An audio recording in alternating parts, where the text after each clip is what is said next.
17 ноябрдагы өтө турчу шайлоо учурундагы терс көрүнүштөргө жол берилбейт. Соңку жылдары мурда кеңири жайылган добуш сатып алууга бөгөт коюлган.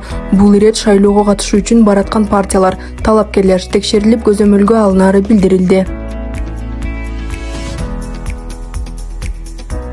Ошондой эле Балчы шаарынын мэриясы, Балчы шаардык ички иштер бөлүмү, УКМКнын Балчы шаардык бөлүмү жана шаардык прокуратура мамлекеттик кызматкерлер кайсы бир партияга жан тартып, үгүт иштерине аралашса мыйзам чегинде жоопко тартыларын эскертишти.